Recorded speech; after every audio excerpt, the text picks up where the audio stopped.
We are starting with the Constitution. So we're not going to go into too much detail in this specifically. Okay, I'm going to go through it with you, but I want to get to what's coming up afterwards. So industry obviously has a number of regulations and legalities that needs to be complied with, just like all other industries. Some of these rules are laws, so radio stations are obligated by the government legislation to adhere to them, but some of them are more like guidelines, okay? It's not a enforced rule. So for instance, the Advertising Regulatory Board, which we're going to look at, the National Association of Broadcasters, which we'll look at, and the BCCSA, Broadcasting Complaints Commission of South Africa. It's not a law, but it's guidelines, and the ARB and the BCCSA have a lot in common, okay? So both of these are bodies that you can go to if you want to either complain about a certain advert for some reason, or if you want to complain about something that's been said, if it perhaps attacks your constitutional rights in some way, okay? So they are more like editorial policies and the broadcasting code of conduct. So our Constitution, the Constitution of the Republic of South Africa, 1996, serves as the foundation for our nation to operate as a democratic country, free of oppression and discrimination. So this is very important. The Constitution also contains our Bill of Rights, which states that every South African citizen has the right to life, equality, human dignity, and privacy. That's why whenever I see people protesting and saying that someone needs to get the, what do you call it? See, my brain is dead tonight. The death penalty, then I'm like, we can't have a death penalty because our Constitution states that everyone has the right to life in this country. So unless the Constitution changes, that won't change. Whenever laws are made by Parliament, they need to comply with our Constitution. So just a bit of background, some legal facts. It's a little bit of political science here. Parliament is our country's national legislator, which means that it has the power to create laws that are guided by the Constitution once again. So Parliament is established to be a representative of the people who vote political parties into office next year, important election year. The members of the Parliament are charged with overseeing and promoting adherence to values that are enshrined in our Bill of Rights. Parliament is also charged with ensuring independence, accessibility, impartiality, and effectiveness of state institutions. So if you listen to the news on SABC, when the news starts, it'll always say something like SABC News, independent and impartial, okay? The stuff. Anyway, so was set up to monitor and enforce certain types of legislation in the media environment. So our Constitution can be changed, but like I said, it takes the 2/3 majority vote in Parliament to change our Constitution, which puts the burden of having a strongly representative Parliament with our voting public. So we've gotten close to it, but it hasn't happened. So in terms of media, there are often debates around whether certain laws that are being passed may be imposing on the right to privacy, specifically in the media sector.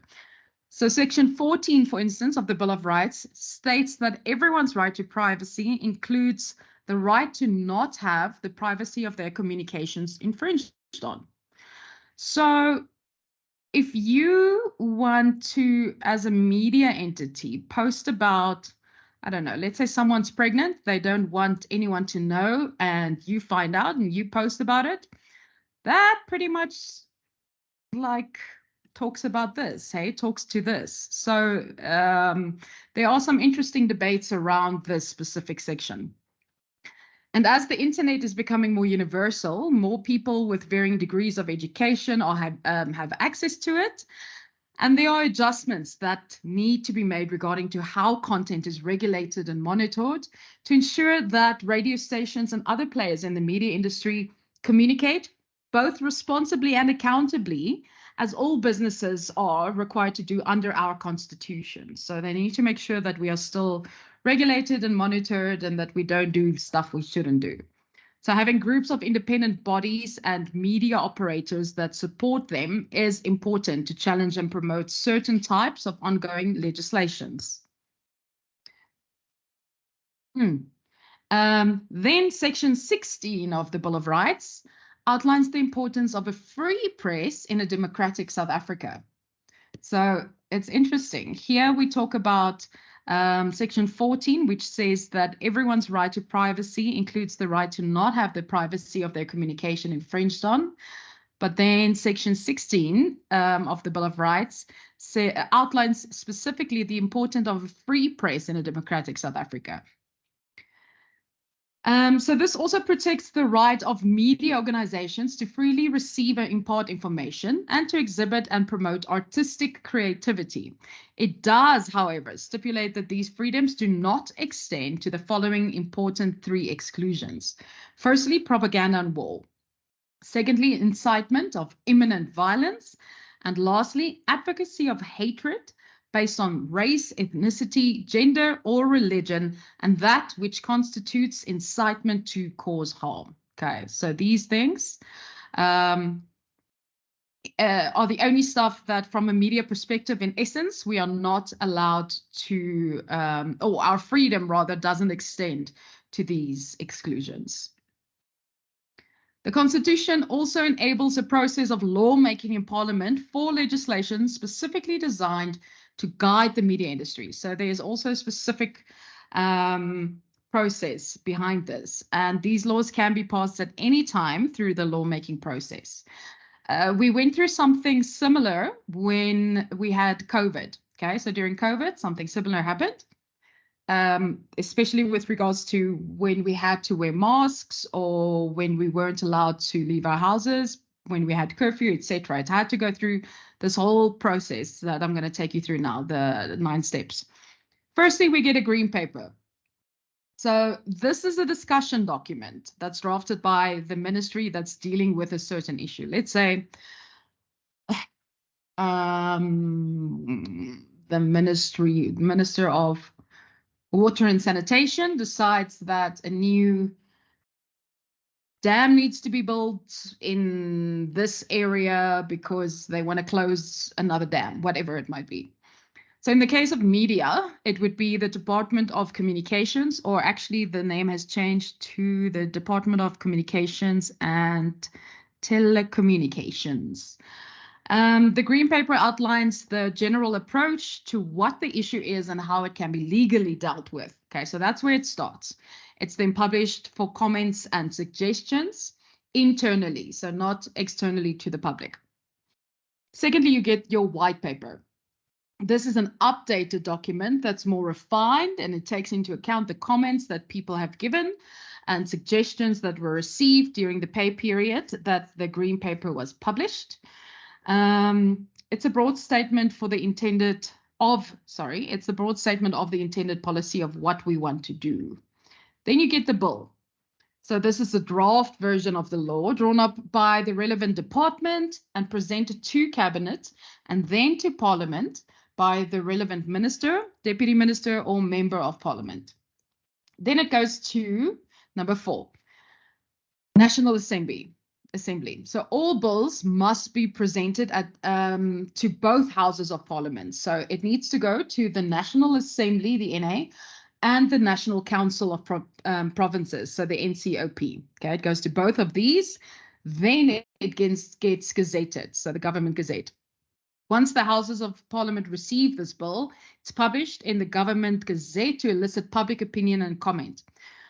Problem here is that as much as this is made public, not everyone necessarily gets the Gazette or will look in the couple of newspapers, for instance, that they might post it in. So unless you're specifically, let's say, on the communications list to get these emails, you won't necessarily see all the gazettes that get published, okay? And I mean, this is your only chance where you're allowed to, or where you can rather, give your input and have your views heard. So this is quite an important section. From here, it moves to the committee. So the relevant committees will debate the bill in Parliament and update and amend it if necessary, taking into account what was said after the Government Gazette has been published. Then number 7, concurrence. This is where both houses of Parliament, so both the NA and the NCOP, need to sign off on the bill. Then number 8, President's assent. Here the President signs the bill, which now makes it a law of the land. Number 9, this bill is now an act of Parliament. Okay, that's literally, these are the 9 steps that it goes through from beginning to end for us to have a new bill, okay, brought in. So it's not by any means a quick or easy process to go through. Director, yes. The steps which involve the Government Gazette, step number 5. Yes. Why does that continue to be the only recognizable way of communicating with the public? Because I see the green paper, the white paper, the bill, and then the gazetting and government always pride himself as having communicated if it has published something in the Government Gazette. You saw on the COVID regulations, you yes. saw when e-tolls were to be built, things like that, and yet it misses a lot of people. Why is there no interest or appetite by government to revise the manner of communication, or the Gazette itself being made available in today's platforms like social media, for instance? The gazettes are on their website. So you can find the latest gazettes updated on their actual website. But that's pretty much, yeah. Still, yeah, how deliberate is government in ensuring that it goes out to everyone? Because if you navigate any government website, it's cumbersome, it's too formal, the information even there looks, it's like if you go to the Department of Labor website looking for information, it's very cumbersome. And it's very formal also. I agree with you there in the way Yes. that it's set up. The text is long. All they do when you get to the website, they scan these documents and store them on the website as they are. Yes, that is what they do. You are 100% correct. Look, this isn't the first time this question has been raised in recent years. The problem is it's not so easy to go back and change this.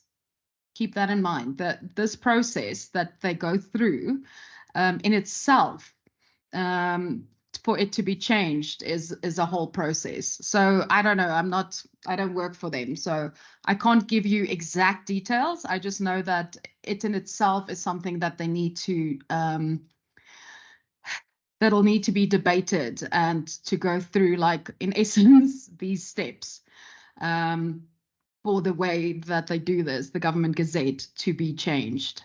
But I do agree with you. Like, I'm firmly a believer, I always have been, that people don't have the necessary public knowledge about the gazettes that happen. I'm one of the fortunate people that get them, so I'm aware of what happens, but it's only because I'm on the mailing system. So in essence, what they expect is that they mail it, or they send it out to the all media entities, and that the media entities should disperse. But they're forced to they can't simply make any changes without publishing it in certain areas. So normally what they do is they buy space in community newspapers where they will publish this to make sure that more people are made aware of it. But that's about as much insight as I have currently for you with regards to the Gazette. I know that doesn't answer your question, but yeah, that's an interesting one. And if you find an answer, please let me know. But I know that pretty much what I know is that it's been up for debate for quite a few years.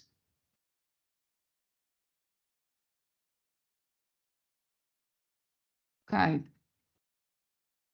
So 2 bodies of government in South Africa that regulate communication between individuals, the government, and the private sector are the Department of Communications and Digital Technologies. So these are perhaps the guys, oh no, it's not. These are the guys to ask that question to.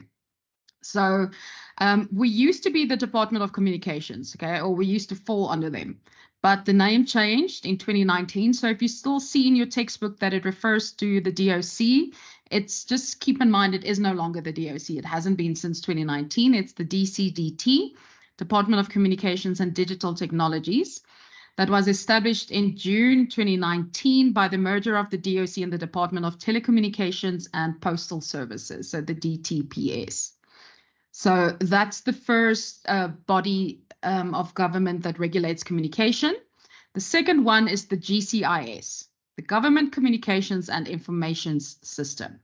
So these are the guys that technically all tenders need to go through, or should actually see. Communications, all communications should go through them. So if you want to start a debate with someone, these are the correct guys to do it with. So apart from this, or not apart from this, if we have a look at the DCDT specifically in detail, there are a lot of entities that fall under them, okay? For instance, Brand South Africa, the FPB, the Film and Publication Board, which we're going to chat about now, ICASA, which you know, MDDA, which is the Media Diversity, what are the Media and Diversity and something agency, SABC, Broadband Infraco, NEMISA, so National Electronic Media Institute of South Africa, Centec, who does the who works with the transmission services, so transmitters in South Africa, SAPO, so the South African Post Office, SITA, State Information Technology Agency, Telkom, and USASA, so Universal Service and Access Agency of South Africa. So all of these fall under the DCDT, the Department of Communications and Digital Technology. Okay, again, a little bit different from your textbook because this is the updated stuff. Okay, so yeah, I'm not going to go through this in too much detail at the moment, but I do, well, the Broadcasting Act, I mean, but I do want to show you this as we're going to chat about the FPB now, the Film and Publications Board of South Africa. So I'm not sure if you're aware of a change that was made last year. Oh no, I'm lying. Sorry, that came into effect in March. Yes, no, I'm correct. March last year, about the FPB.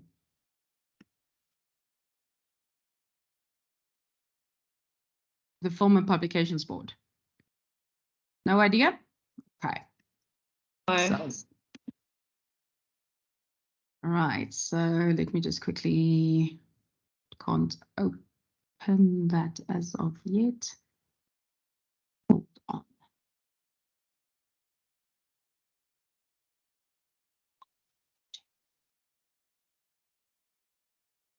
Okay, so let's look at this. So I'm showing you a law site so that you can see it's credible. So the Films and Publications Amendment Act came into operation, like I said, last year, March. So this thing has been spoken about for a long time, okay? You can see that it was signed into law by the president and published in the Government Gazette on 2019 already. But it's it's finally been implemented last year. So what does this mean? Okay, it provides more clarity on the regulation of online commercial distributors and the processes that are required to follow to distribute content in South Africa. And then some of the changes like are here below. So for instance, prior to the FPAA, all distributors, including commercial online distributors, even though not expressly referred to in the FPA, had to register with the Films and Publications Board and then submit their content to the FPB for classification, for a rating. So if you made a movie or a game, obviously you had to submit it to them so that they can go, okay, cool, this game is PG-13, for instance. So there was no specific recognition that VOD distributors could classify their content themselves. Once the content was classified, the VOD provider would then be required to display the FPB classification ratings, logo, and consumer advice on the content titles. Okay, so we're aware of this. So what has happened is that the approach was taken by the FPB in practice to require online distributors to pay an online license fee of 795,000 Rand per year. This was later regulated under the Film and Publications amended tariff regulations in 2020, and payment decided on a per title basis. I mean, that's a lot of money if it wasn't per title to spend every single year. Okay, and conclude an agreement with the FPB dealing with how classification would be done, the rating standards that would be applied, and the training of people doing the rating, blah, blah. Okay, so lots of details. Okay, so now the FPAA provides for specific departures with permission for commercial online distributors from the ordinary requirements that apply to distributors. So in this regard, the FPAA introduces a number of definitions to cater for the online distribution of content. So specifically here, the definition of distribute has been broadened to include a reference to a game, as well as a film or publication, and includes streaming content through the internet. Okay, this is what's important here. Social media or other electronic mediums, and selling, hiring out, or offering or keeping for sale or hire content, including using the internet. So this means a lot for the media industry. Distributor is included to mean a person who conducts the business of distributing films, games, or publications, and includes a commercial online distributor. So this commercial online distributor is included to mean a distributor in relation to films, games, and publications, which are distributed for commercial purposes using the internet. So publications, okay, that use the internet. So the definition of a distributor does not include a non-commercial online distributor, which is defined to mean any people or any person who distributes content using the internet or enables content to be distributed by a user of an online service for a personal or private purpose. So if you use it for your own personal private purpose, you're fine. Film, game, and publication has been amended to include specific references to the internet.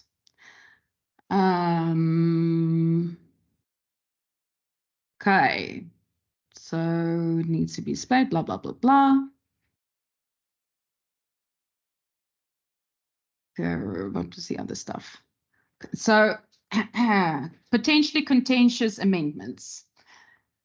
Complaints against prohibited content. So you can lodge a complaint if there's anything that you want to complain about, in essence, that goes against the Electronic Communications and Transactions Act. Okay, this is a law paper, and it goes on to be a law paper, and it talks a lot, not a lot. ISPs, important also.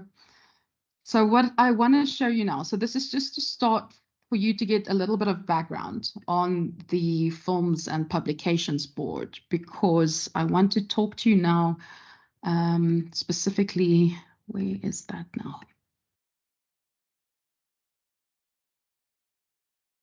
Sorry, just give me a second.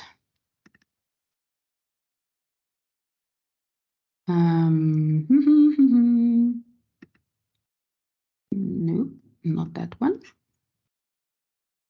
I had it open in front of me. Ah, there we go. Okay. So I want to refer to this now.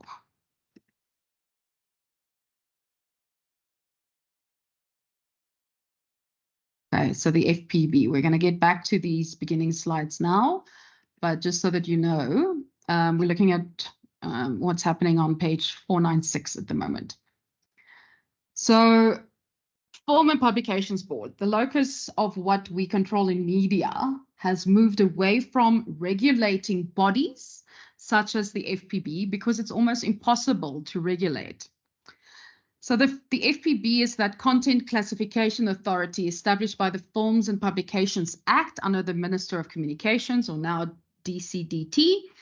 The FPB was born during the dismantling of apartheid's media censorship forces, which is quite interesting because in essence what this thing is trying to do, or what they would like to do, is to censor content once again that's being posted by media entities. So its initial purpose was to classify content on traditional media in order to provide South Africans with proper advisories on how appropriate content is for audiences specifically. Obviously very important for kids, particularly relevant when it comes to violence such as children. And the FPB spearheads an important national anti-child pornography campaign designed to educate young people in schools about how to avoid victimization. So this is very important, and I agree with that part.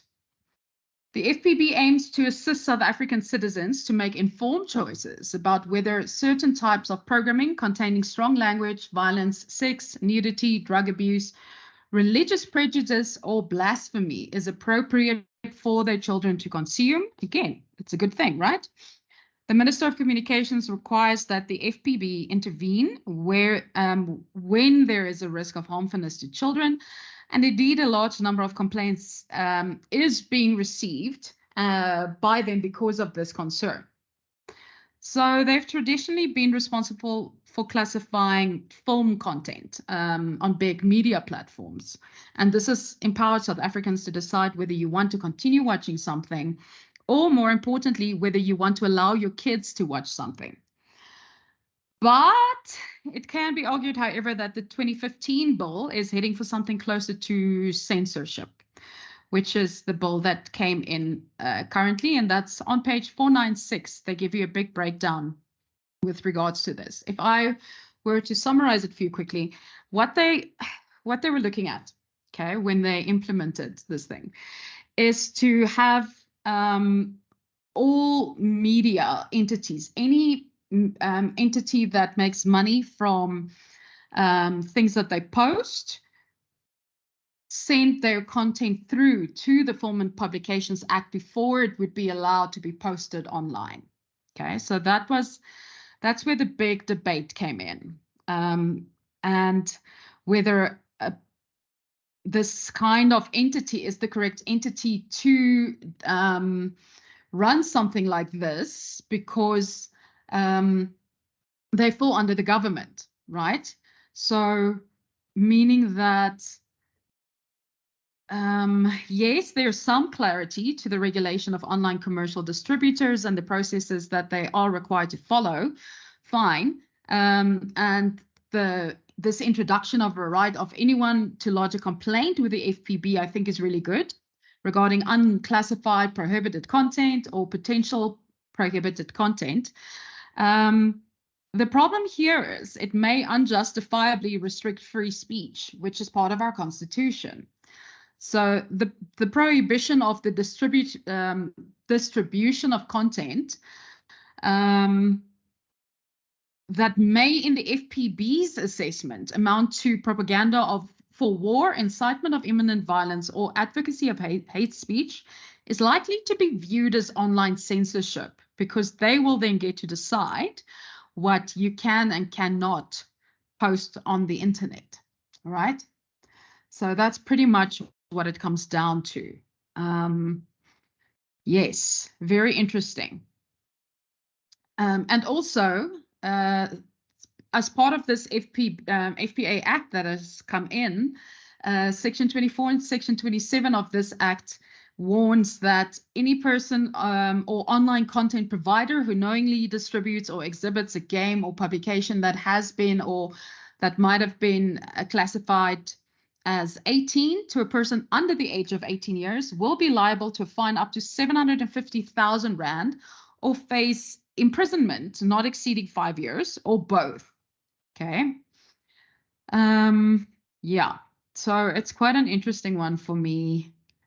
Yes, especially the grave threat that this has to the constitutional right of freedom to express, to your expression in general, and also to the right of your privacy, as they can determine what forms of expression are allowed and not allowed online. Okay.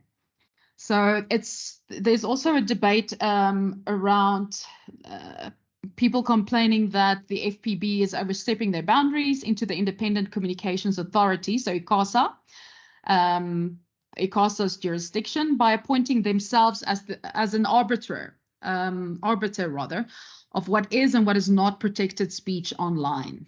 Okay, so yes, that's pretty much what I wanted to tell you about the FPB. FPBS. Okay, so let's go on to a happier topic, unless you have any input on that law that came in last year, or on the bill rather. No input, unless Jessica has some input. Jess? I don't have anything. Okay. Right, so we just mentioned ICASA, so let's get back to ICASA. So in South Africa, we have two types of licenses, okay? Every single radio station that falls under ICASA has two licenses. One is the class license, the other is a spectrum license. So who is ICASA again? They are responsible for issuing broadcast licenses to everyone, to commercial, public, and community radio stations in South Africa. Any electronics thing will have some sort of a sticker on it that says ICASA, because any communication related thing, electronics thing, is regulated by them. So class license gives me more details with regards to your language, the amount of music that you broadcast, the amount of news that you do, your community service work that you do, etc., etc. Okay, versus my spectrum license, which is my broadcasting footprint. Okay, so spectrum, broadcast footprint. Spectrum is radio frequencies utilized by telecommunication, TV, radio stations, as well as a lot of other industries, to provide digital services to customers, whoever they might be. These frequencies need to be specifically allocated, okay, as each frequency can only handle so much traffic. And there's only a limited amount of traffic bandwidth available for each frequency. So we know that there's a moratorium on licenses in South Africa. You can't get a new radio station license. Might have asked yourself why, and I might have explained a bit, but I think this will make it clearer. So we get three types of frequencies. So frequencies, those waves, right? So three types of those frequency waves that are broadcasted across a certain footprint by using a transmitter. So if we look at them, it's UHF, ultra high frequency, VHF, very high frequency, and SHF, which is super high frequency. Okay, start with ultra high frequency.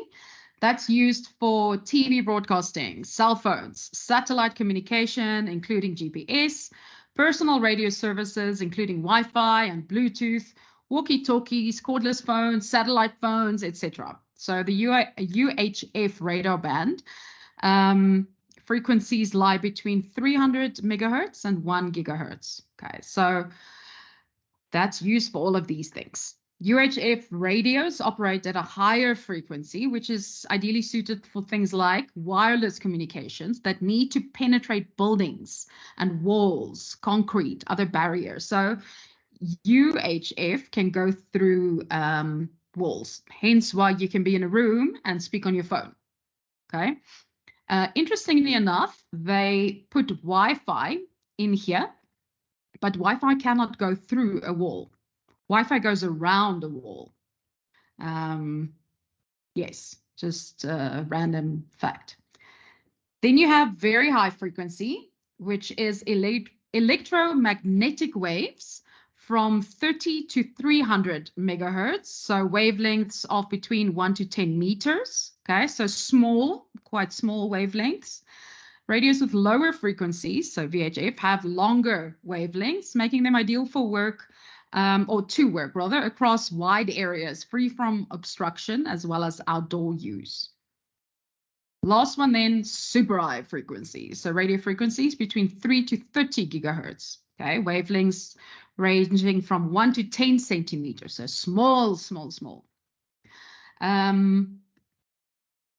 So if you look at these in terms of lengths, it should make sense that radio would fall here under ultra high frequency, right? But then we look at this super high frequency, like where we just were. This is used mostly for radar transmitters, wireless LANs, satellite communication, microwave radio relay links, satellite phones, the S-band phones, and other kinds of short-range terrestrial data links. Okay, so let's look at the radio frequency spectrum allocation chart for South Africa. This is legitly how much spectrum we use in South Africa, okay, and how it's broken up. So here's a picture that you can just see how all the batches have been broken up, okay, across South Africa. Okay, some areas way condensed. So here again, if we look here you can see the very high frequency. There you'll see aeronautic mobile, broadcasting. So think about a radio station that you listen to. It might be something like, let's say, I don't know, 92.6, right? That means it'll be like around here.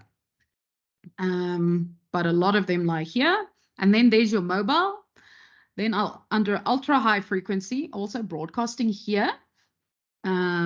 Fixed and mobile. So fixed lines, mobile lines here.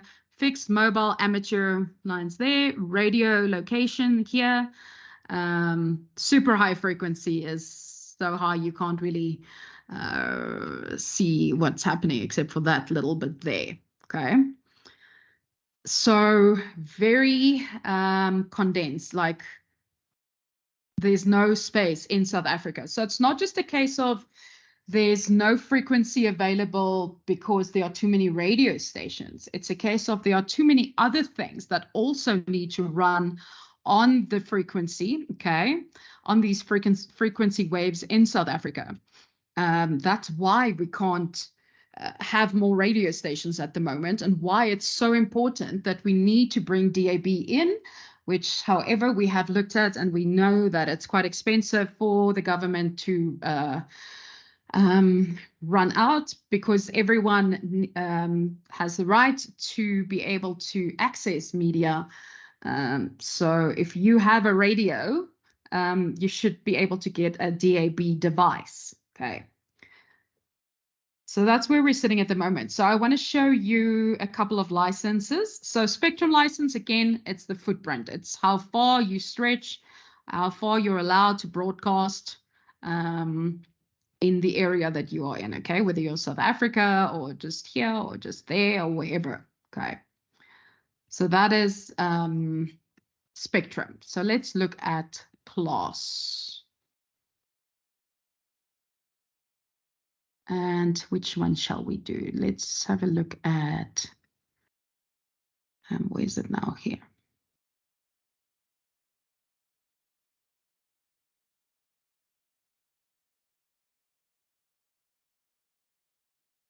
Hello. Right, so I'm going to show you Metro FM and YFM. Hold up, I actually have an updated 947.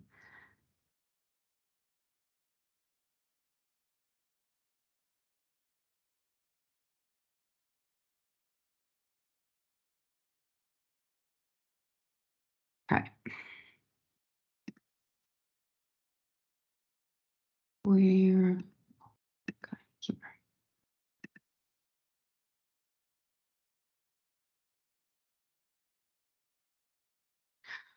All right, so here are 3 licenses that I'm going to show you now. Hello. Okay. The first is Metro. So this is an old one. Okay, you can see Feb 2017, which means that this license was from 2008 up until 2018. YFM's was from 2008 until 2018. 947's one was from 2018 and is valid up until 2028. So commercial radio stations get a license for 10 years.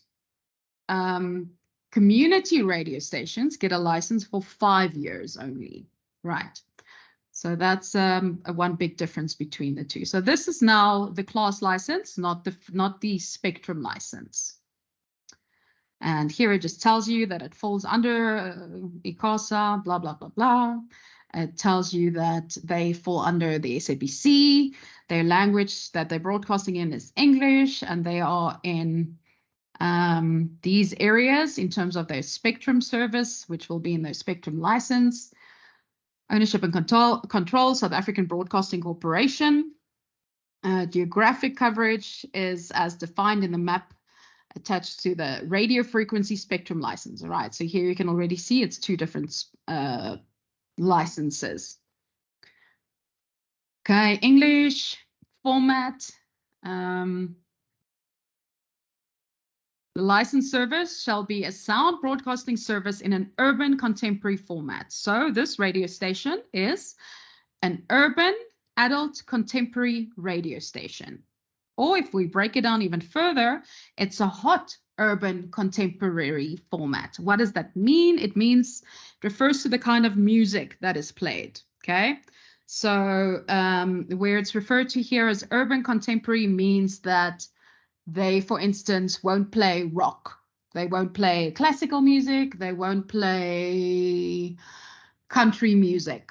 They will play anything that gets classified as urban, which is anything from R&B, soul, kwaito, hip hop, rap, boom, amapiano, house, Afropop, etc., etc., etc. Okay, that's what that refers to. This contemporary format, adult contemporary, means that it's older than a youth radio station's audience. So adult contemporary starts from 30 upwards, but because it's a hot adult contemporary radio station, average listeners 25 to 35.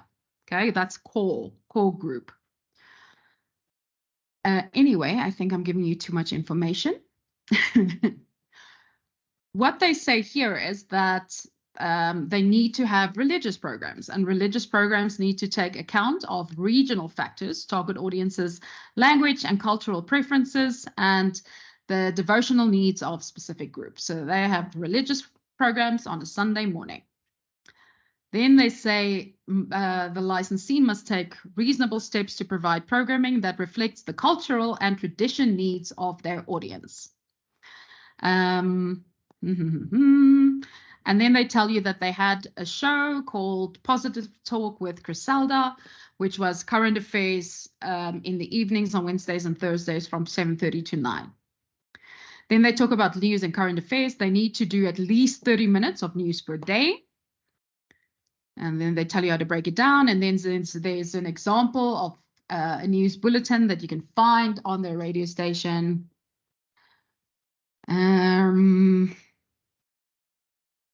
Okay, so then it just carries on. And this is the kind of stuff. Then they say they need to do training and skills development. The licensee must adopt and implement equal opportunity employment practice. And then they explain how to do it. Management and staff need to be broken down in a specific way. So there's a lot of stuff, like you can see, that they put in this class license. Here's their music content regulations. Minimum 25% South African. That is no longer true. That has gone up. But they play it on average 34%, I mean. Okay. So then it carries on, and here it states that they need to in essence cater to people with disabilities also in certain ways. And then here they say they did disability awareness campaigns like National Blind Buddy Day. I'm pretty sure that should be Blind Buddy Day. Anyway, autism awareness, albinism awareness, deaf awareness, and casual day. Okay. And then it says that they need to pay an annual contribution of 0.2% of their annual turnover to the USAF fund, the Universal Service and Access Fund.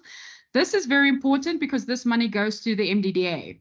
Okay, here they mention it, MDDA, the Media Diversity Agency of South Africa, who every year grants certain grants to community radio stations in need of funding. Okay, so I'm going to stop there. That's the one. So YFM, on the other hand, also starts the same way. Give them a background, licensed but to Wired Pty Limited. Okay, so that's who they fall under. Give you the geographic breakdown. They use Centec, primarily English, isiZulu, and Sesotho. Format of this license is a youth-based music service or youth-based focused service with an infotainment consisting 75% music, 25% talk. So what they are seen as is an urban CHR radio station, urban contemporary hit radio. So focus is on youth, okay? Urban youth, so urban top 40 kind of music in essence. This is not a lot. 25% talk is not a lot. Anyway. Then they speak about their local content obligations. They need to ensure that at least 50% of their songs are South African. I think they play more than 60 when it comes to it. Okay, so they didn't. Yes, they broadcast an average of 65% South African music per day. And then they have general obligations like the news. They need to do a minimum of 40 minutes every day. So Metro was on 30 minutes a day. Y is on 40 minutes a day. If I showed you UJFM, UJ is on way more, like 80 minutes of news per day, which is very interesting as it's a campus station. Anyway, then it goes on to give you more information about them, ownership and control. So the licensee shall establish a scheme in terms of which staff are allocated 5% equity or profit participation. This is interesting for me. So YFM staff can get a bonus payment in December as part of their profit participation. They are their control is 100% owned by Sabido Investments. Training and skills, so they need to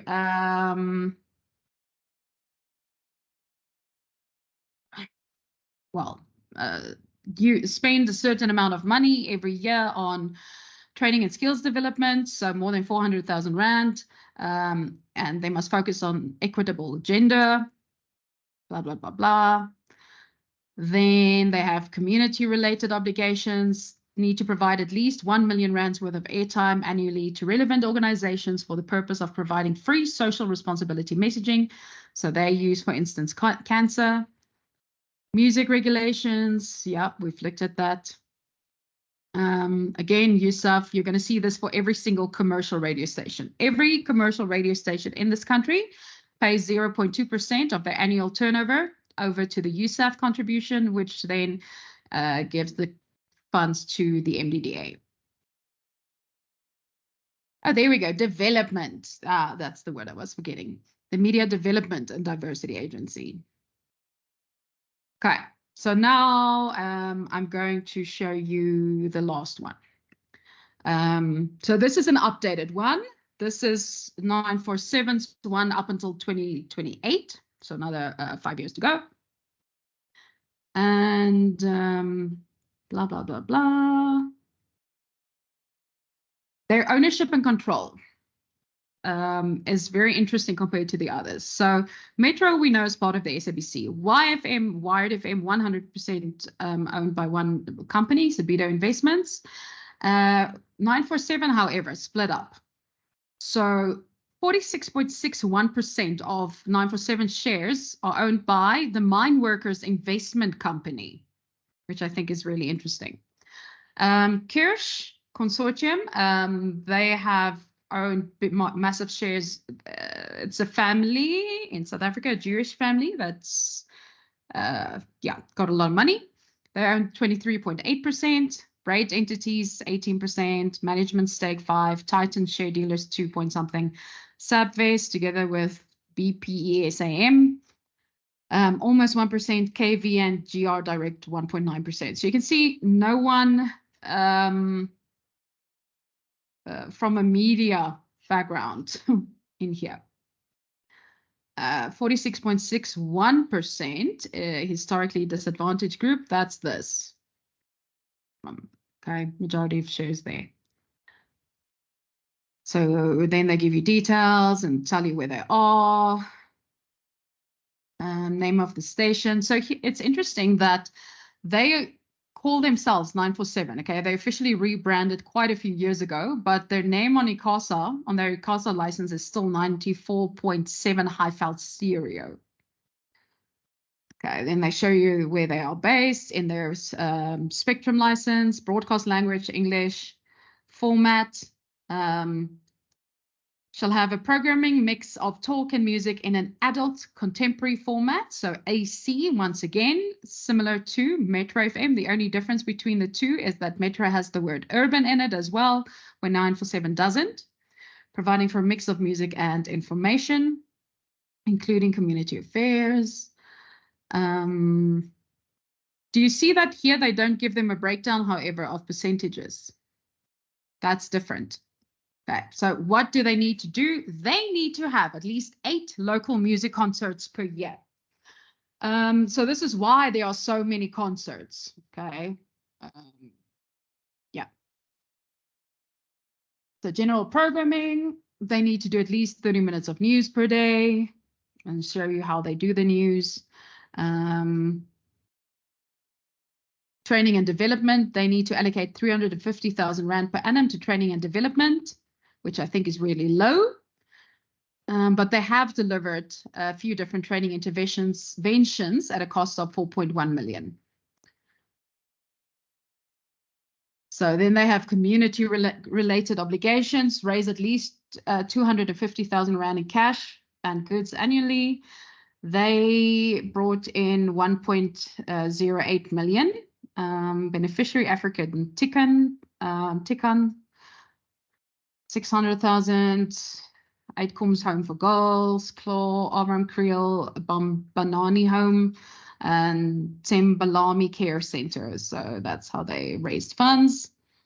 Provide airtime with 250,000 upwards to blah, blah, blah, blah, all these people. And they raised, they gave out airtime to the value of 2.3 mil. Again, the whole big breakdown of every single person who received funding. Can I just tell you, this thing's like, that's small like this, right? That's pretty much like, that's nothing. It's like an interview and yeah, maybe 2 interviews or like a couple of, not even that many, like 2 or 3 live reads or spots. So these small amounts doesn't amount to a lot. Anyway, then it carries on, and then they speak about the regulations in terms of complaints. So then music content, so revised from 25% to 35%. Okay, so 35%, similar to what Metro now would be. Actually, I think Metro has been moved up to 65%. Anyway, so 35% local, and then it just continues to break it down. Okay, again, the money that goes to the MDDA. So this should give you a good idea of what the class licenses specifically look like. okay, in terms of their breakdowns. Because there is a question on your assignment with regards to licenses and ICASA and interesting things like that. Okay. Right. Any questions so far?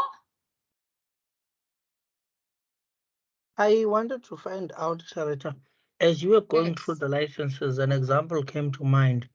There was an abrupt end to the ENN7's contract by To whose contract?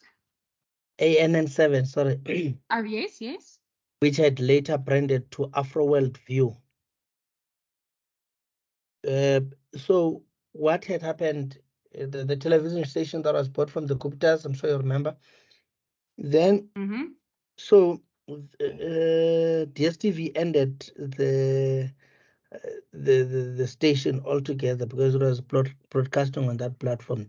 So as you go through the different types of licenses, I couldn't help but to wonder, in a setup like DSTV, who holds the license? Let's say I establish a radio station, sorry, a TV, a platform, Yes.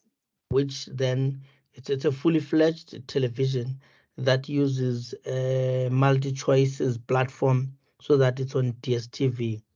In a situation like that, who owns the license? Is it DSTV or is it me? And does that mean DSTV can abruptly terminate the license if it's DSTV owns it? I just want to understand from a business point of view, how do such agreements get reached? Interesting question. So multi-choices ownership, they all form part of the, you can buy shares, okay? They are on the public shares group. So they have, similarly to 947, who has a lot of people who own shares. Yes, you can literally buy and trade shares because they form part of the stock exchange market. But there are big corporations who owns, like, for instance, 14%, or I think it's Vivendi who owns something like 26% of the stakes. M&G Investment Managers owns like 3.5%. MultiChoice themselves, MultiChoice has a group restricted share plan for people who work in MultiChoice, who've been there for certain years, have gotten seen as great workers, etc., who also get shares. So something like 2.8% of the shares are distributed amongst MultiChoice workers themselves. So there's no one person who can say, cool, let's shut down MultiChoice, because they have a board of directors, of which a guy called Imtiaz Patel is the chairperson, and they have CEOs, CFOs, they have a couple of non-executive directors, and again, like I said, shareholders, and an executive team, etc., who all form part of this thing. So it's not like one person can say, let's close MultiChoice. And remember, when you're talking about DSTV, you're speaking about MultiChoice, but you're also talking about, for instance, SuperSport, but also MultiChoice in itself owns a couple of other groups apart from simply Mnet and DSTV Media Sales. They also have MultiChoice Africa Holdings. They have Showmax Africa. They also own a company called Ardato. Yes, I actually know someone at MultiChoice. That's why I know so much about MultiChoice as well overall.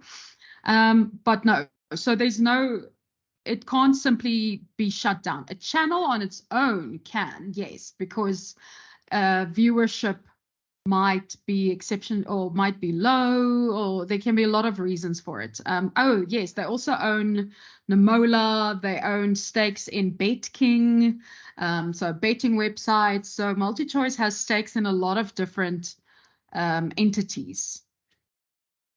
So channels that broadcast through MultiChoice don't have a license with ICASA?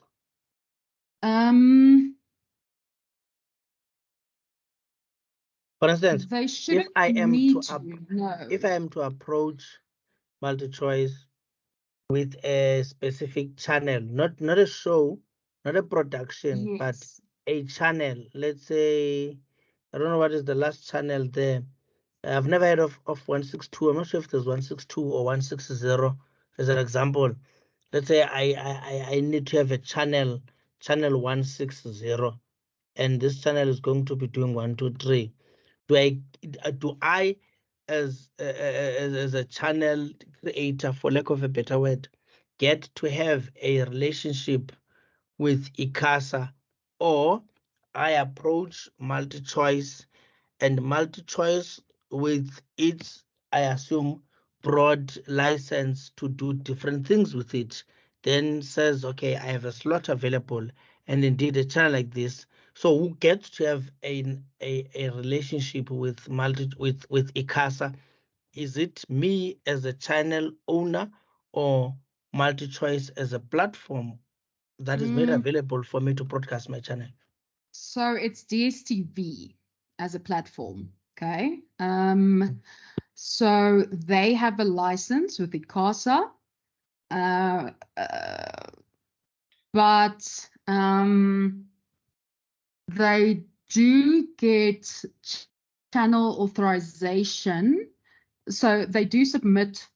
So MultiChoice will submit channel authorizations to ICASA before a new channel is introduced. So you won't do it, but MultiChoice would do it. Okay. So Or meaning DSTV I will would make do my it. application from MultiChoice or DSTV. You apply for a channel on DSTV, yes. And then if they decide it's something that they want to look into, ICASA, well, DSTV will need to chat to ICASA. Oh, okay, it makes sense. Okay, all right. Yeah.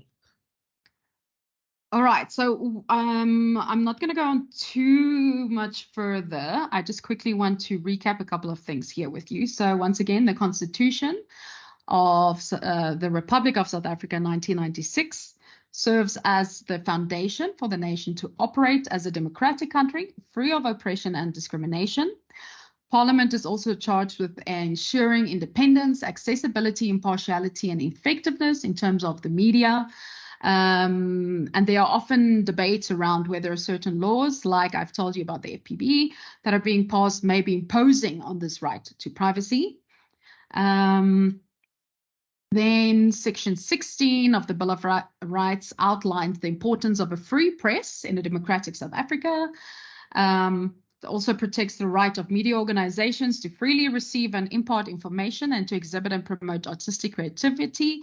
This exactly is what the FPB is contravening. Anyway, it does, however, like I've mentioned, stipulate that these freedoms do not extend to propaganda and war, incitement of imminent violence, advocacy of hatred based on race, ethnicity, gender, and religion, and that which constitutes incitement to cause harm.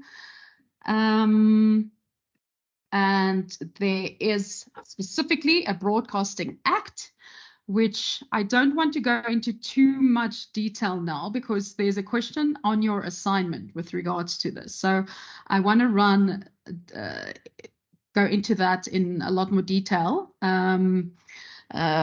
next week, Monday, because I want to go through your assignment again then while doing that. But just briefly, the Broadcasting Act, founded on the principles of freedom of expression and the independence of journalistic, creative, and programming services of broadcasters, which are guaranteed by the Constitution.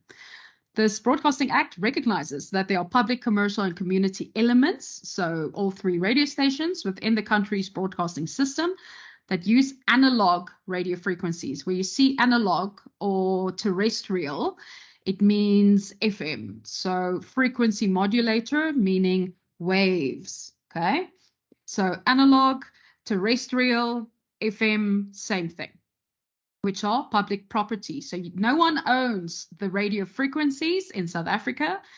You might pay for a license to use specific frequencies, but it is public property, the frequencies. So all stations are therefore obligated to provide a public service that maintains South Africa's identity, universal access to their information and entertainment, and the constitutional principles of unity, equality, and diversity. This is the directive that ICASA uses when issuing licenses and when they are reviewing the consortiums that are applying for these licenses. And ICASA is the independent body set up to enforce, nice error there, to enforce the Broadcasting Act. Okay, so ICASA need to make sure that the Broadcasting Act is being upheld. So the Broadcasting Act stipulates that as a collective, commercial radio stations must provide a diverse range of programming in all 11 official languages of South Africa. Yes, I know we have 12 official languages, but seeing as the 12 is sign language, it does not fall in with radio stations. So this is the directive that ICASA uses when issuing these licenses and when reviewing it once again. The Act states that stations must meet the highest standards of journalistic professionalism and integrity. Broadcasting Act specifies that public broadcast has their own mandate. There's a whole specific mandate, which is encompassed by a charter. Okay, SABC has a whole list of things that they have to adhere to, that they fall under with their mandate. So the charter mandates the SABC to meet the broadcasting needs of all South Africans. The SABC board is charged with the control and direction of the SABC on behalf of the public. But the Minister of Communications, or rather now the Minister of the DCDT, is the 100% shareholder, meaning the board of the SABC and its executive management is directly accountable to the Minister of Communications. So in essence, ICASA is responsible for issuing broadcast licenses to commercial, public and community radio stations in South Africa. And there are two types of licenses, class and spectrum, which we've also spoken about now. Quick question. What is the difference between a PCS and a PBS in terms of stations? Sorry, PCS and PBS. Public broadcasting station, public commercial station. There we go. Okay, so both of these fall under the SABC. Okay, but the SABC has public broadcasting radio stations, and then they have public commercial radio stations. Public commercial radio stations, there are only 3 in South Africa. 5FM, Good Hope FM, and Metro FM. That's the only 3 PCS radio stations in South Africa. Like I was saying, we know now that ICASA has 2 different types of licenses. I told you now that there are 3 PCS stations. The rest are public broadcaster radio stations. Why did I tell you that? Because there's a question about that on your assignment. So then, in accordance with the Electronic Communications Act, okay, ICASA is responsible for issuing broadcast licenses to all the radio stations in South Africa. A license in this context is a formal permission that's granted to an individual or a group of individuals to broadcast on South Africa's airwaves. So from time to time, they will issue warnings to unlicensed users of the frequency spectrum, but also if you are non-compliant, they can take you off the air. Okay, so there has been a couple of years back, there was a big hoo-ha because they took off a couple of community radio stations who were non-compliant, but they did give them a couple of months to become compliant and then put them back on air. These unlicensed users here that we're referring to is aimed at illegal users who are knowingly and unlawfully modifying the radio apparatus to operate outside of their license-free band. there is a license-free band that lies between 2.4 gigahertz and 5.6 gigahertz. That's it. Okay. Broadcasting outside of these frequencies requires a license from ICASA, which is pretty much where everyone else is. The notice also advises the public that users who operate without the necessary license could have their equipment confiscated and could be taken to court. So they're quite strict on people who don't have licenses. Okay. Narita, Yes. are these frequencies infinite? No. So that's Mm-hmm. yes. Yes. So that's what I showed you earlier. That slide with the ultra high frequencies and the very high frequencies. Yes. That shows you that it's not infinite. That's it. There are only so many waves that can be used. So it looks like people are not applying as frequent for these licenses if we still have some remaining, or is it because it's difficult to apply for a license and ultimately get one of the frequencies, or what's happening? It's not difficult to apply if you have the correct reasons and there's a need, then they would have given it to you. But there's a moratorium because there is no space. There's no frequency available. Wow. Because have you sat in a car and heard two radio stations play over each other? Yes. That means frequencies are overlapping. Okay. Because remember, everyone, cell phones, computers, DSTV, everything uses waves. So there's no space available because they have to leave space for things like submarines and SOS signals and things. So yes, in essence, to answer your question, it's not that they don't want to apply or that they don't want to give it out or that it's too difficult. It's that there literally is no space. Lastly, SABC is enjoying some subsidy, right, from government. 3%. Why does it look like community radio stations are left to fend for themselves? They're not. That's why the MDDA exists. But often these community radio stations don't have the required budget. Like if you're going to be doing an interview with them, they tell you to call in because they can't sustain a call over a period of time because they don't have the required airtime. Oh, I know. So what you must remember is SABC is a public broadcaster, just like the BBC is a public broadcaster. Okay, so all of these stations across the world, they are public broadcasters, and the public broadcasters all get funded a percentage of their funds by government. In fact, our 3% is very low, especially taking into consideration that the rest of the funding should come from, well, advertising as one, but secondly, from the TV licenses that people are not paying, because people don't understand that TV licenses don't only go to TV SABC radio stations, TV SABC stations. It also needs to cover the SABC radio station costs. Okay. So they're actually underfunded. Okay. Oh, okay. Yes. How would you apply for one if you could?